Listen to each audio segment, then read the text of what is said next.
वारदात हुई। फायरिंग में एक व्यक्ति घायल हो गया, जिसको फौरन अस्पताल में भर्ती कराया गया, जिसका इलाज जारी है। आपसी रंजिश यहां पर आशंका जताई जा रही है फायरिंग की कि आपसी रंजिश थी और उसमें ही ये फायरिंग की गई है। हम आपको उस व्यक्ति की तस्वीर दिखा रहे हैं और पुलिस भी वहां पर पहुंच चुकी है हॉस्पिटल में उसका स्टेटमेंट लेने के लिए। और जो व्यक्ति घायल हुआ है फायरिंग की इस घटना में, इलाज उसका जारी है। रवि गैंग पर फायरिंग का आरोप लगा है। हालांकि इन सब घटना के बाद अब पुलिस अपनी कार्रवाई में जुट गई है, हमलावरों की तलाश कर रही है।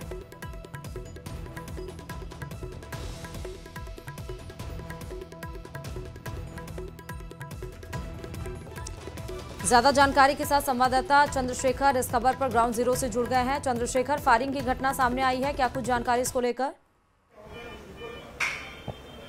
देखिए, जो जानकारी मिली है वो चौंकाने वाली है। 6 महीने पहले ये पूरा झगड़ा शुरू हुआ था।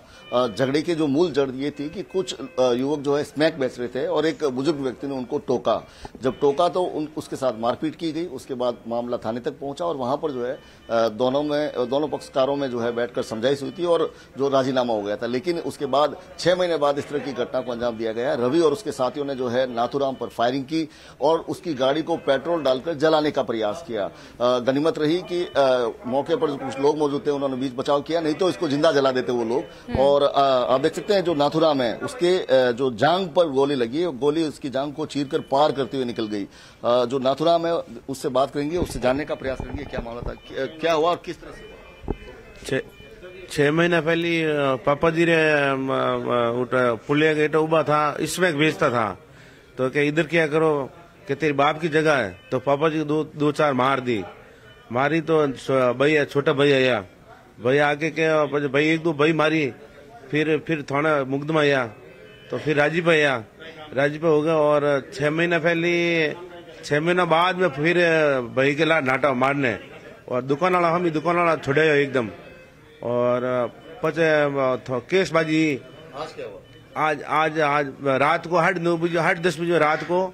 और भाई आया गाड़ी लेके, कोई जेसीबी का हिसाब लेके, वो 80-90 हजार रुपया खोस लिया और गाड़ी भोंग दी, कांच तोड़ दिया।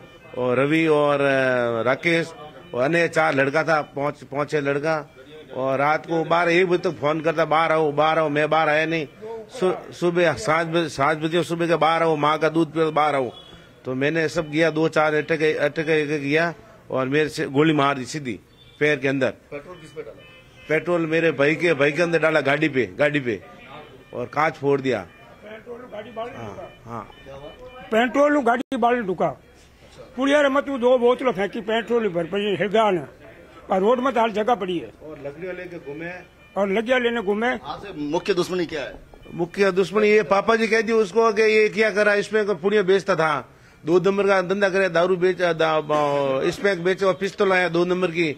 कह दी उसको इधर क्या करे, बा मूल झगड़ेगा, छोटा भाई छुड़ा दिया कि भाई को ठोकूंगा, कि थने मारूंगा रात को, क्या थने मारूंगा मैं यूं। तो देखिए, ये जो झगड़ा है स्मैक बेचने और उसके विरोध करने से शुरू हुआ। आप देख सकते हैं यहाँ पर जो है पुलिस यहाँ पहुंच चुकी है, स्टेटमेंट लिए जा रहे हैं। और सर, क्या कार्रवाई की जा रही है? अभी संबंधित को बुलाएंगे और उनको बताएंगे, एमएलसी नोट करेंगे। इसके बाद जैसे आपने ली, हम भी जानकारी ले ही रहे हैं।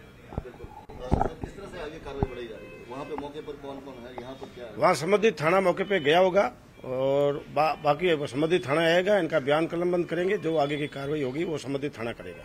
बिल्कुल। तो आप देख सकते हैं कि जो चंद्रशेखर, कार्रवाई है वो पुलिस की तरफ से की जा रही है। एक तरफ जहाँ 6 महीने पहले स्मैक एक तरफ जो शख्स जहां बेचता वहां था, मौके पर जो है पूरी तस्दीक की जा रही है, साक्ष्य जुटाए जा रहे हैं, वहीं यहाँ पर जो है उसके बयान लिए जा रहे हैं। आगे की कार्रवाई किस तरह से करनी और क्या घटनाक्रम रहा है, इसकी जानकारी पूरी पुलिस जुटा रही है। और सबसे बड़ी बात, स्मैक जैसी चीज जो खुलेआम बिकती है, जब कोई नागरिक विरोध करता है तो उसे गोली खानी पड़ती है। ये जो है सबसे बड़ी बात सामने आई है। जी नहीं, 6 महीने पहले स्मैक जो बेच रहा था उसको मना किया गया, तो तब से क्या किसी प्रकार का कोई इनको थ्रेटन मिला किसी प्रकार से? फिर भी पहले भी कुछ ऐसे हमला करने की कोशिश की गई थी, पुलिस को क्या इन्होंने इत्तला किया था पहले भी? हाँ, आपने स्मैक बेचने जी आपको जब स्मैक का मना आपने उनको किया, उसके बाद क्या आपको लगातार धमकियां दी गई? कोशिश धमकियां दी रही है, मार दूंगा और लकड़ियों लेके घूम रहा है। 4 शिफ्ट बिन नंबर की गाड़ियों घूम रहा है।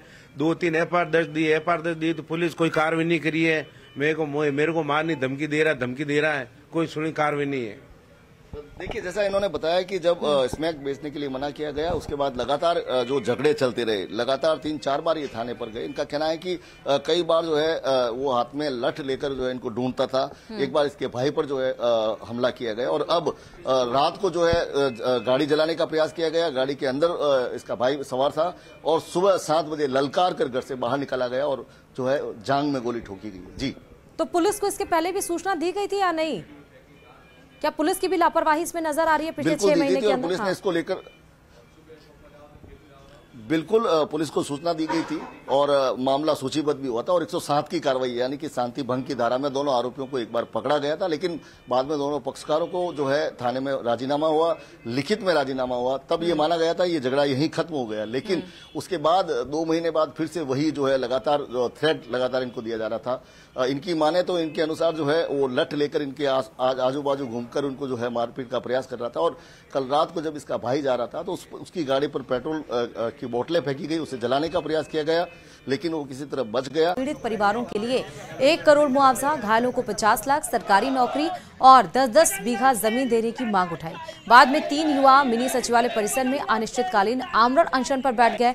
उनका कहना है कि सरकार का रवैया उपेक्षापूर्ण है और जब तक मांगे नहीं मानी जाती अनशन जारी रहेगा।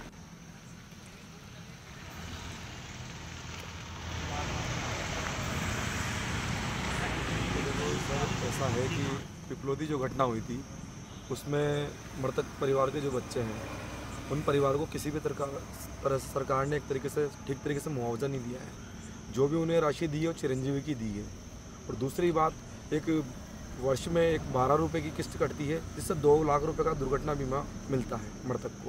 अनिल जी, आप भी यहाँ पे धरने पे बैठे हैं, क्या मांगे आप लोगों की? देखिए पत्रकार साहब, जो पिपलोदी में हादसा हुआ है तो सरकार की लापरवाही है और सरकार को प्रशासन को बता दिया था कि स्कूल जर्जर है और ऐसे राजस्थान में कई स्कूल जर्जर हैं जिनकी अभी सार संभाल भी नहीं हो रही है, गिरने की कगार पर हैं। वहाँ बच्चों को हादसा हुआ, उन बच्चों की गूंज संसद तक है। हमारे विधायकों ने संसद में मांग की है। जैसे कि सभी को पता है 25/7/2025 को एक हादसा हुआ था पिपलोदी में, जहाँ पे 7 बच्चे की मृत्यु हो जाती है और 7 बच्चों के साथ में 25 बच्चे और दबे थे।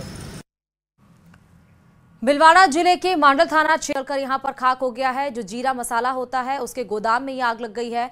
आगजनी में गोदाम का एक हिस्सा भी ढह गया। आप देख सकते हैं दमकल की टीम ने आग पर फिलहाल काबू पा लिया है।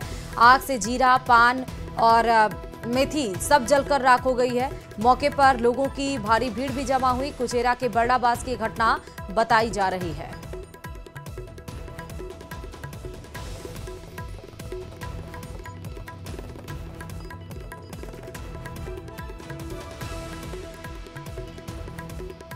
राजस्थान पुलिस कांस्टेबल भर्ती परीक्षा खत्म हो चुकी है। परीक्षार्थी घर लौट चुके हैं। अब इंतजार है नतीजों का। ऐसे में 2 दिन चली इस पूरी परीक्षा को लेकर कैसी रही प्रशासन की तैयारियां, इस रिपोर्ट में आपको दिखाते हैं।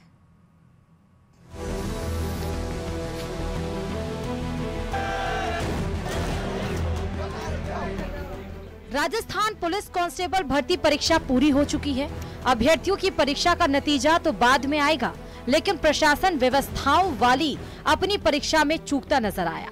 परीक्षा खत्म होने के बाद बस स्टेशनों पर खासा भीड़ देखने को मिली।